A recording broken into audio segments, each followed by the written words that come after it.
안녕하세요. 오늘 또 주의 말씀을 사모하는 우리 모든 성도들에게 하나님의 은혜와 복이 넘쳐나시기를 주님의 이름으로 축복합니다. 오늘 우리가 함께 나눌 하나님의 말씀은 고린도전서 1장 1절로 9절입니다. 제가 봉독하겠습니다. 하나님의 뜻을 따라 그리스도 예수의 사도로 부르심을 받은 바울과 형제 소수되는 고린도에 있는 하나님의 교회 곧 그리스도 예수 안에서 거룩하여지고 성도라 부르심을 받은 자들과 또 각처에서 우리의 주 곧 그들과 우리의 주 되신 예수 그리스도의 이름을 부르는 모든 자들에게 하나님 우리 아버지와 주 예수 그리스도로부터 은혜와 평강이 있기를 원하노라.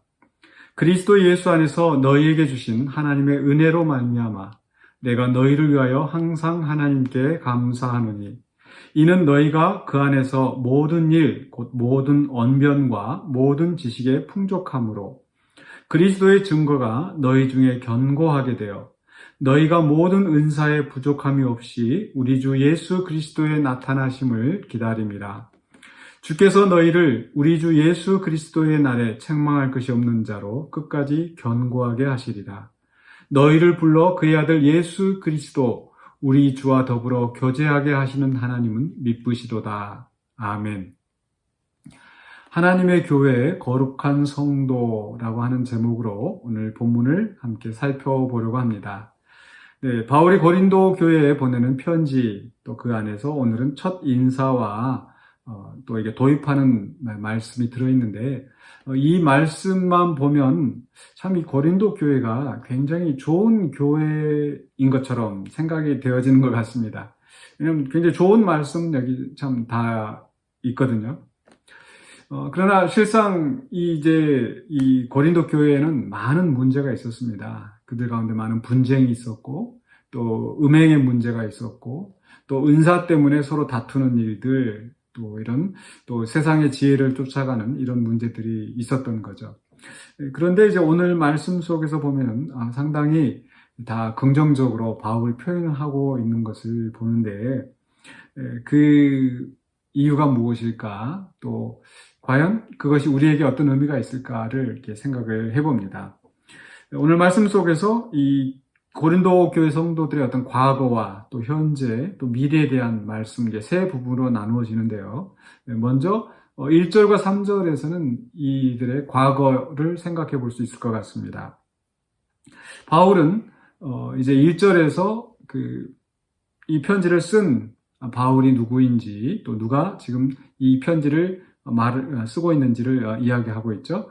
그리고 나서 2절에 그 수신자로서 고린도에 있는 하나님의 교회 곧 그리스도 예수 안에서 거룩하여지고 성도라 부르심을 받은 자들 이렇게 표현하고 있습니다. 이 고린도 지역은 이 무역 중심지로서 상당히 문란한 그런 도시이고 그 도시 속에 있는 교회, 이 고린도 교회가 정말 많은 문제, 음행의 문제, 우상 숭배의 문제, 또 서로 어떤 지역색이나 또 분파가 갈려지는 문제, 이렇게 문제가 많은 거죠. 그런데 그런 그 고린도 교회를 가리켜서 하나님의 교회다. 또 그리고 그 안에 있는 성도들을 가리켜서 거룩한 성도라 부르심을 받은 자. 이 성도라고 하는 것은 거룩한 무리이죠. 그러니까 그들의 이 외형이나 그들의 삶을 보면은 결코 거룩하지가 않습니다.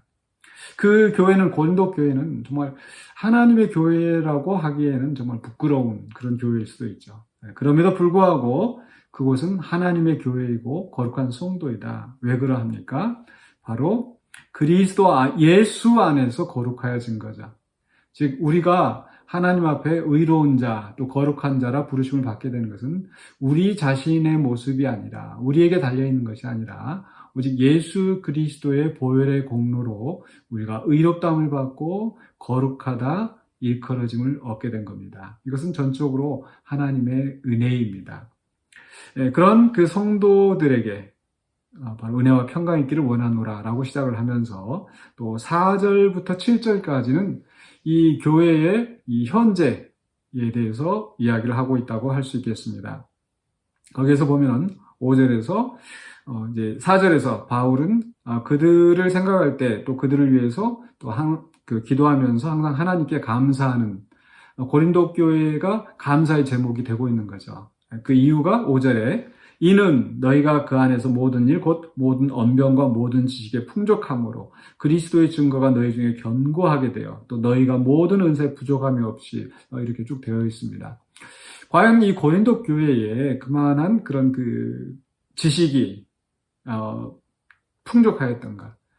물론 이 세상의 철학, 지혜가 많은 그런 도시였기 때문에 고린도 교회의 성도들도 그런 지식이 있다고 하지만은 그러나 그 바울이 그 내용 속에서 이 고린도전서 이 내용 속에서 이 어떤 그런 세상 지식을 추구하지 않는다라는 것을 표현합니다. 그럼 역으로 바로 이 고린도 교회가 이던 세상 철학과 지식에 좀 심취해 있었던 그런 면들도 있다고 할 수 있겠죠.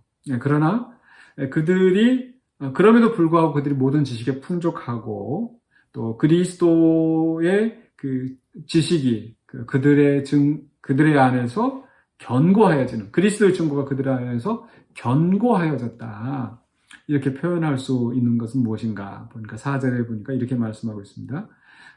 바로 그리스도 예수 안에서 너희에게 주신 하나님의 은혜로 말미암아 하나님의 은혜입니다. 오직 하나님의 은혜로 사실 우리 성도들 자신들 우리 자신들의 면면을 들여다보면은 참 많이 알지 못하고 성경의 지식도 부족하고 또 나를 통해서 정말 그리스도의 증거가 견고해지는가 혹시 내가 정말 하나님의 영광을 가려고 그리스도의 증거가 막히는 그런 존재가 아닌가 이런 생각이 들 때도 있습니다. 그러나 여전히 하나님의 은혜가 우리를 붙드시고 우리 안에서 그 지식이 자라나게 하시는 줄로 믿습니다. 그렇기 때문에 바울은 바로 이 고린도 교회 참 연약한 그런 고린도 교인이라 할지라도 하나님의 은혜를 생각하면서 여기까지 이끌어 오신 그 하나님의 은혜를 생각할 때 감사하게 된다라는 그런 표현을 하고 있습니다.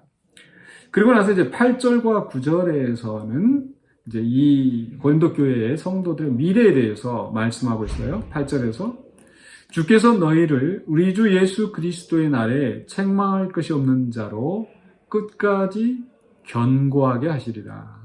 우리 주 예수 그리스도의 날에 주님이 오시는 날에 책망할 것이 없는 자로 이렇게 주님께서 끝까지 견고하게 하신다라고 말씀하고 있습니다. 오늘 만약 우리가 주님을 만나게 된다면 주님이 재림하시고 주님의 날에 우리가 서게 된다면 우리는 참 부끄러운 존재일 것 같아요. 그러나 바울이 믿는 것은 바로 그러한 그 성도들, 연약한 성도들이라 할지라도 우리 주님께서 끝까지 붙드시고 책망할 것이 없는 자로 견고하게 세우신다는 그 미래를 하나님께서 우리 주님께서 보장하신다는 것을 말씀하고 있습니다.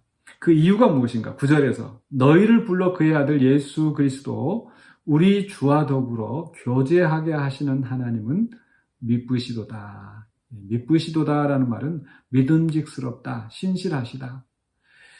우리는 연약하기 때문에 우리의 미래는 불투명할 수 있습니다. 우리가 주님 앞에 설 때 정말 책망할 것이 없는 흠없는 자로 설 수 있을까? 우리들 자신을 보면은 그런 소망을 가질 수가 없습니다. 그러나 처음부터 우리를 불러서 하나님과 또 예수 그리스도와 교제하게 하시는 그 주님이 미쁘신 분, 신실하신 분이시기 때문에 그분이 우리를 견고하게 붙잡으실 것이기 때문에 그 미래는 소망이 있습니다. 그래서 오늘 말씀 속에서 우리는 이 하나님의 교회에 거룩한 성도로서 또 자긍심을 가져도 될 것 같습니다. 우리 자신에게 달려있는 것이 아니라 하나님의 은혜로 우리를 거룩하게 하시고 또 하나님의 은혜로 우리에게 모든 지식을 구비하게 하시고 하나님 더 알게 하시고 그리고 이것이 마지막 주님 앞에 서는 그날까지 우리를 하나님께서 그 신실하신 하나님께서 붙드실 것이기 때문에 우리는 그 믿음 속에서 우리는 거룩한 성도로서 하나님 앞에 나설 수 있다는 것을 기억하시기 바랍니다. 그래서 오늘도 은혜 안에서 살아가시는 또 마음에 또 든든한 소망을 잃지 않으시는 우리 성도님들이 되시기를 주님의 이름으로 축원합니다. 기도하겠습니다.